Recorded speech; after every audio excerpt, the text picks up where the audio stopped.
Hi, welcome to Elementally Human. I'm Hamish McPharlin. Today I'd like to talk about attention.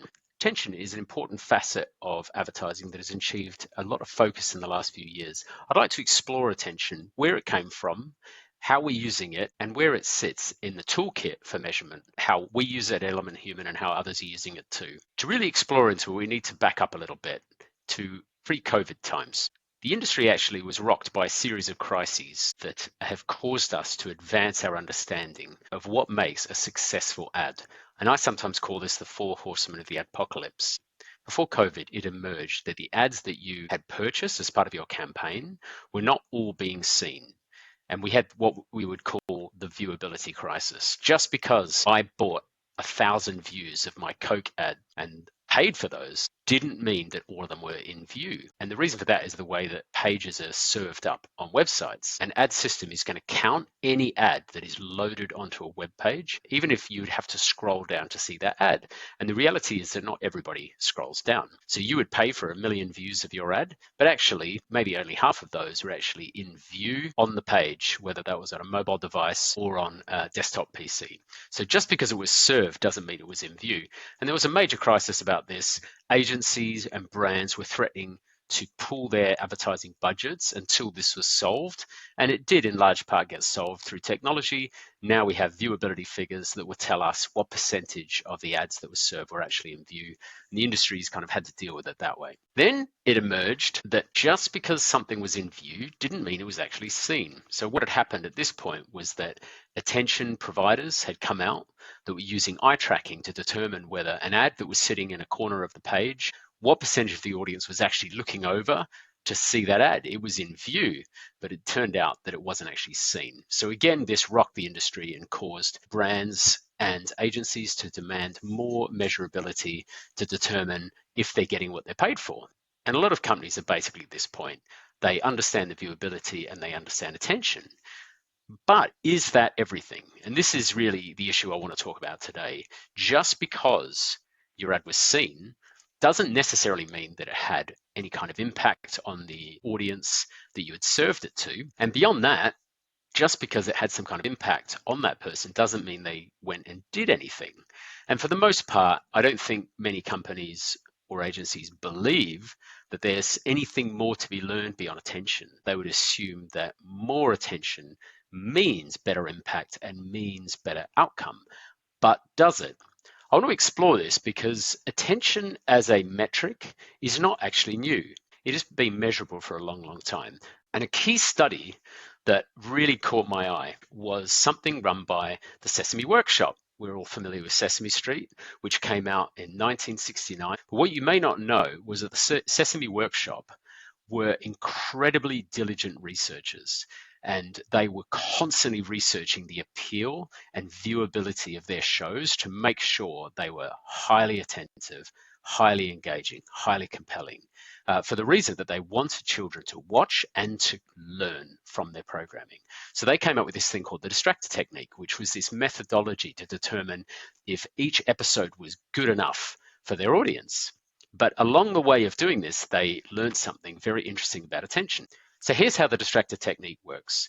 They would get an audience in a room of young kids, and they would put on the episode that they were measuring. But then what they would do was they would set up some kind of distraction. So they would have another screen showing scenery or something like that. And then as the audience is watching the program, they were coding up how distracted the audience was getting. Was the show good enough that it was holding this minimum threshold of attention? So this is great, really, really fascinating, and a great way for them to figure out if their shows are compelling. However, when they did the research on this, they learned something unexpected. They'd get their results back and they would have a group that had no distractor, so they just had the show. And of course, their attention was extremely high.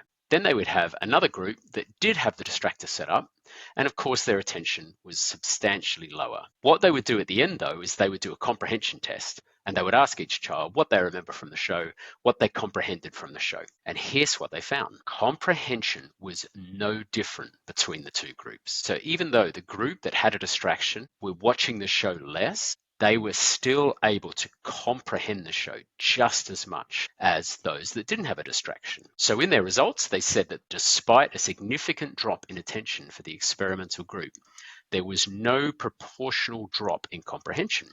And in 2006, another study was able to conclude that children can gaze away from television in order to reflect on concepts or absorb ideas. Children's intake of a program's message is not proportionally related to their attention to the screen. So this is directly applicable to advertising, which is nothing other than a very small contracted version of a program which has its own messaging that it's trying to get across. So this is one of the key things about attention, is that we pay attention with our eyes, but we also pay attention with our ears. Just because we're not visually looking at a screen does not mean we're not taking in the message. This is called audio monitoring. Even though your eyes may look away, still you are listening and listening for cues that might cause you to bring your eyes back to the screen. This reminded me of something, which is that in 2019, when I was the head of insight for BBC Global News, we were doing research into podcasts. There was a commercial opportunity that the BBC was exploring internationally, but they had a very particular myth that they were trying to bust, which is brands didn't want to sponsor podcasts because they felt that people were too active. And indeed, we found 94% of those who listen to podcasts were doing some kind of activity, driving, running, walking the dog, that kind of thing. So the brands were thinking, well, if everybody's active and doing something, they're not going to be listening to the brand message. So we used neuroscience to explore this. And here's what we found. The action of actually doing something uplifted people's attention to the programming and meant that brands were actually better off if people had their hands busy, if they were walking, if they were ironing.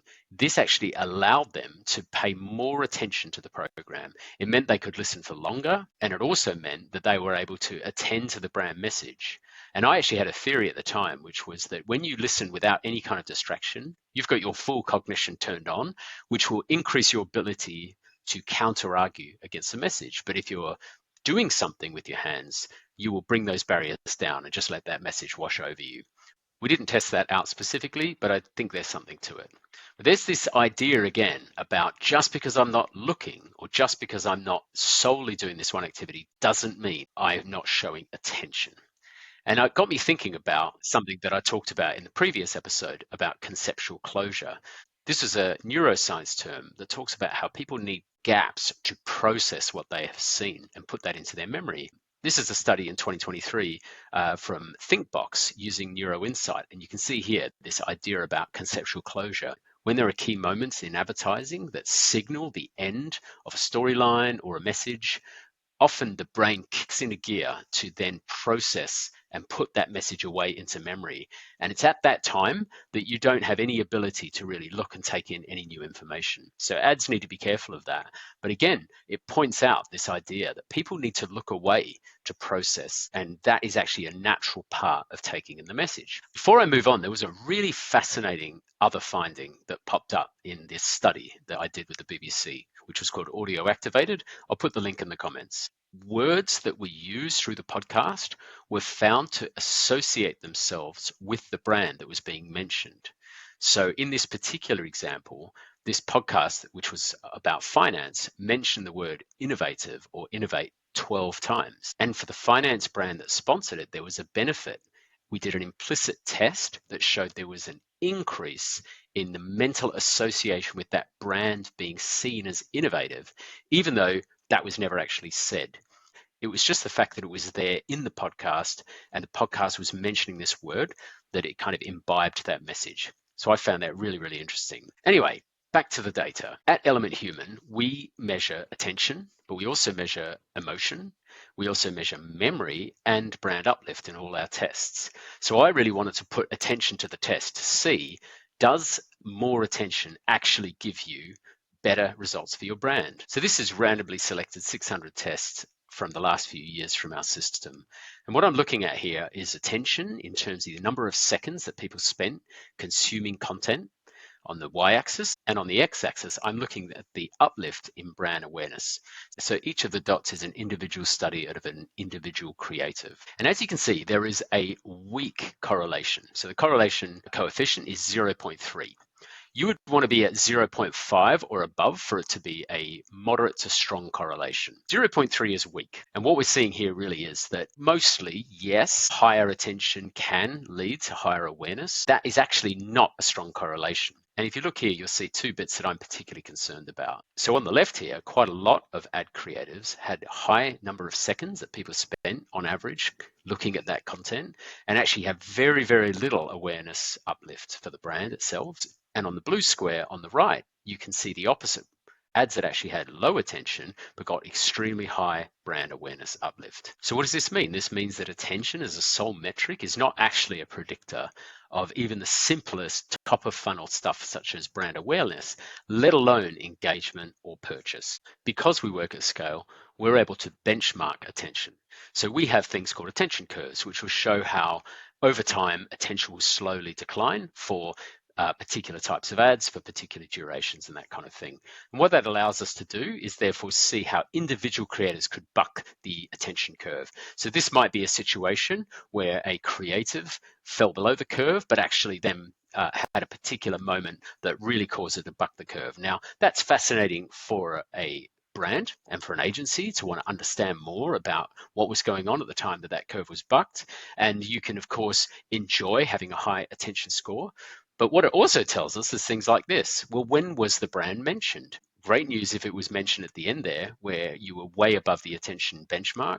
But what if it was mentioned here, where attention was at its lowest? So these are the kind of situations I think that mean there's a lot more to it than just singular attention scores. That's why Element Human essentially has a multi-method approach where we combine attention with emotion, with brand memory test, and with brand uplift to get a full 360 view on what's going on for your campaign across all of your creatives in the platforms that you're testing.